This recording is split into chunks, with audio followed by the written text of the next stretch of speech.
Picture the most elegant bird you have ever seen. Long, graceful neck curved like a question mark. Snow-white feathers against steel-gray water. Gliding silently across a misty lake at dawn like something painted into a fairy tale. That bird is the mute swan, and right now, across America, wildlife agencies are shooting them, poisoning their eggs, rounding them up in helicopters, and calling it conservation. In California, a bill just passed the state assembly that would allow hunters and landowners to shoot mute swans on site for the next 5 years. In New Jersey, wildlife managers spent 11 years and conducted 61 field operations to shoot and kill 2038 mute swans, reducing the state population by 56%. In New York, the Department of Environmental Conservation proposed eliminating all wild mute swans by 2025, triggering one of the most furious public backlashes in the history of American wildlife management.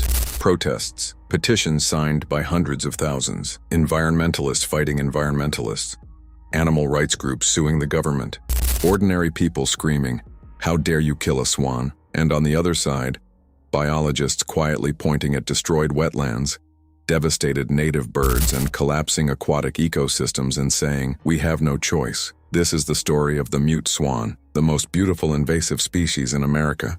The animal everyone loves and the crisis nobody wants to believe it created. Let's find out together. To understand how a fairy tale bird became an ecological nightmare, you need to go back to the mid-1800s. At that time, wealthy Americans were obsessed with creating the appearance of European aristocracy, grand estates, manicured parks, formal gardens. And what better ornament for a reflecting pool or a private lake than a pair of mute swans, the signature bird of English manor houses and the royal parks of London? Native to Northern Europe, the British Isles, and North Central Asia, mute swans were imported to the United States beginning in the 1870s. They were placed in city parks, decorating estate ponds, and released on the grounds of the wealthy and the fashionable. Graceful, imposing, absolutely beautiful, the perfect living garden ornament. But mute swans, it turned out, had no interest in being anyone's garden ornament. Over time, birds escaped captivity. Others were deliberately released. And what nobody anticipated, just as with Pablo Escobar's hippos in Colombia, just as with the 72 mongooses in Hawaii, was that the mute swan would find America to be an extraordinary paradise. No predators, no hunting pressure, no migration stress, mild winters compared to their native European range, abundant wetland vegetation. The conditions were perfect. They began to breed, and breed, and breed. By the mid-1970s, feral mute swan populations had established themselves throughout the Northeast, the Mid-Atlantic states, the Great Lakes region, and the Pacific Northwest. In New Jersey, the population grew at roughly 7% per year from the mid-1980s, peaking at 1,890 birds by 2005. In the Chesapeake Bay region, mute swans expanded explosively from a handful of escaped birds to thousands within a few decades. In Michigan, populations in the Great Lakes region grew so rapidly that the state became the center of one of the most controversial wildlife management battles in American history. And in California, the very latest front, the numbers tell a story of extraordinary speed. In 2022, there were approximately 1,500 mute swans in the Sacramento-San Joaquin Delta. By spring 2025, biologists estimated over 12,000, from 1,500 to 12,000 in just 3 years. An 800% increase in the blink of an eye. Mute swans can weigh up to 30 pounds.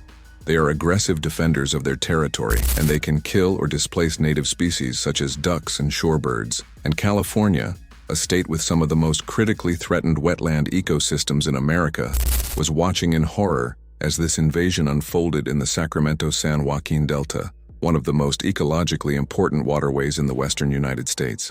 So what exactly does a mute swan do to an ecosystem? To understand the damage, you need to understand one thing. Mute swans eat, constantly, ravenously, destructively. An adult mute swan consumes between 8 and 20 pounds of submerged aquatic vegetation every single day. Submerged aquatic vegetation, or SAV, is the foundation of wetland ecosystems. These underwater grasses and plants are not just food. They are shelter for juvenile fish, breeding habitat for waterfowl, oxygen producers for the water column, water purifiers that filter sediment and nutrients, the foundation of the entire aquatic food web. And mute swans don't just eat them, they uproot them. They paddle with their enormous feet, churning the sediment. They use their powerful bills to rake the substrate, pulling up entire root systems and destroying vegetation far beyond what they actually consume. A 2007 study of the Chesapeake Bay found that in areas where mute swans fed freely, Submerged aquatic vegetation cover dropped by 79%. Chute density dropped by 76%. Canopy height dropped by 40%. The underwater meadows that entire ecosystems depend on, nearly obliterated. And unlike native tundra swans, which migrate south for winter and give vegetation time to recover, mute swans are non-migratory. They stay on their territories year-round, feeding through the summer growing season when plants are most vulnerable. There is no recovery period. The damage is relentless and cumulative. In the Chesapeake Bay and Great Lakes ecosystems, mute swans have been found to negatively impact wetlands through degradation of submerged aquatic vegetation communities, and the consequences ripple far beyond the plants themselves. In Michigan, lakes with large mute swan populations showed significant stunting of bluegill fish populations, a measurable change in the food web, driven by the removal of underwater vegetation those fish depended on. Native waterfowl species that also eat SAV, diving ducks, coots, tundra swans, compete directly with mute swans for a food resource the mute swans are actively destroying. Colonial waterbirds, herons, egrets, terns, are physically driven from nesting sites by mute swans, whose aggressive territorial behavior shows no limits. Least terns, black terns, common loons. Species already under conservation pressure are being displaced from their remaining nesting territories by a bird that has no business being here at all. And aggressive doesn't begin to cover it. The mute swan is widely considered to be one of the most aggressive species of waterfowl on Earth. During breeding season, a mute swan will attack virtually anything that approaches its nest or cygnets. People, dogs, other birds. They have broken human arms with their wings, drowned kayakers by forcing them off capsized boats and preventing them from righting themselves. In Illinois in 2012, a man drowned after a mute swan capsized his kayak and prevented him from reaching shore. Although aircraft collisions are not common, the sheer size of mute swans results in highly dramatic and dangerous accidents when a bird strikes a plane or other airborne machine. They have struck aircraft. They block people from accessing shoreline properties and riparian waters for months during nesting season. In communities across the Great Lakes and mid-Atlantic states, mute swans have made parks and waterways actively dangerous for children and pets. This is not a gentle garden ornament. This is a 30-pound, chest-high, wing-cracking aggressive animal with zero natural fear of humans and zero willingness to share its territory with any living creature it perceives as a threat, which during breeding season is everything. Now here's where the story becomes explosive, because not everyone agrees the mute swan is a problem, and the debate has become one of the most emotional, legally contested, and bitterly divisive wildlife management controversies in American history.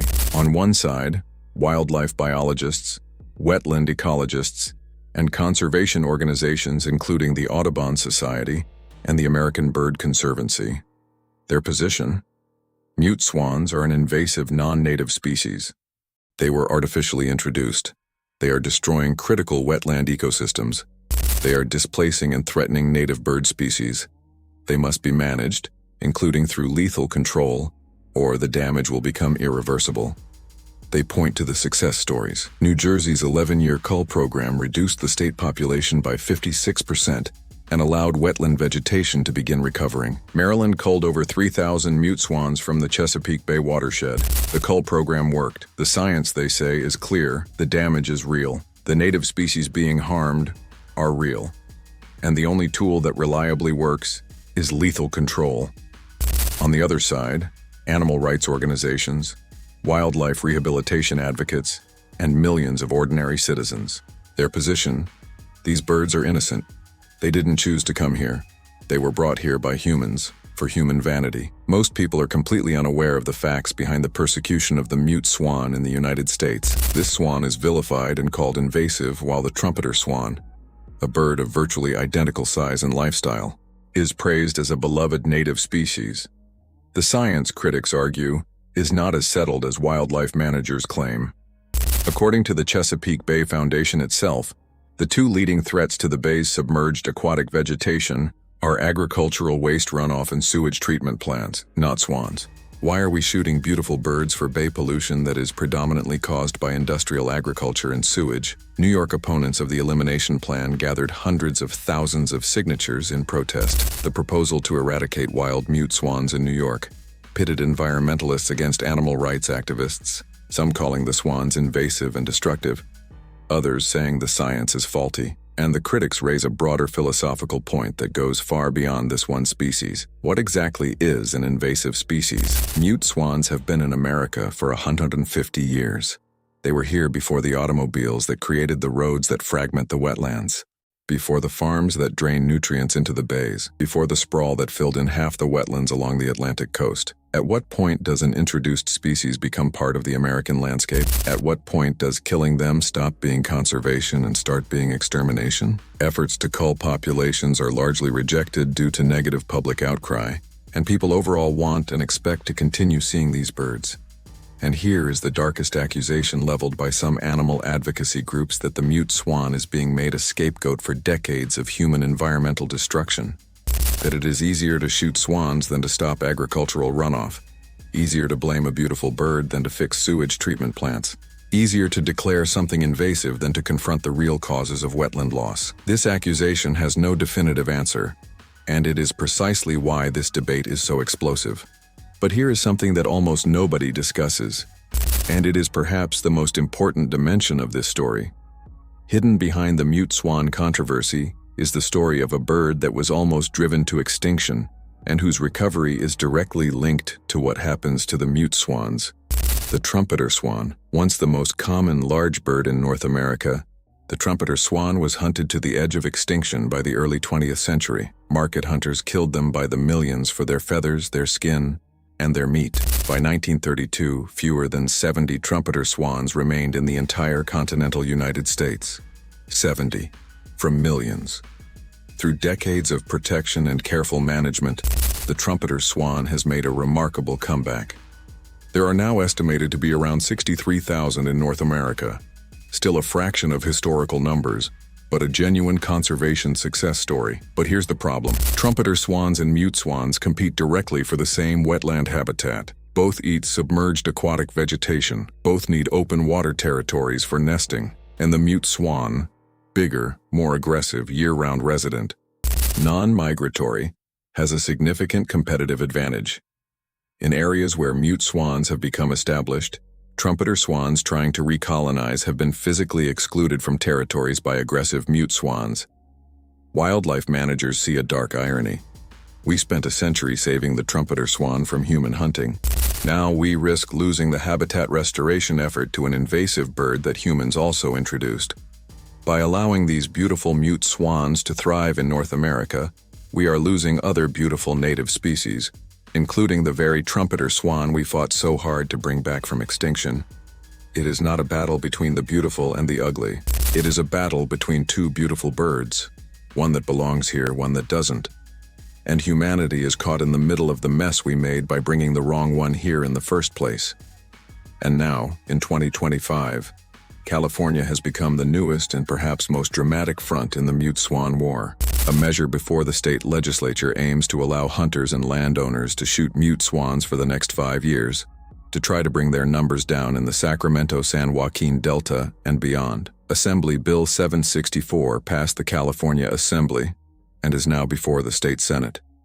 The hunting groups supporting it point to the extraordinary speed of the population explosion, from 2,500 to 12,000 in just 3 years, and the critical ecological importance of the Sacramento-San Joaquin Delta, which serves as habitat for dozens of endangered species.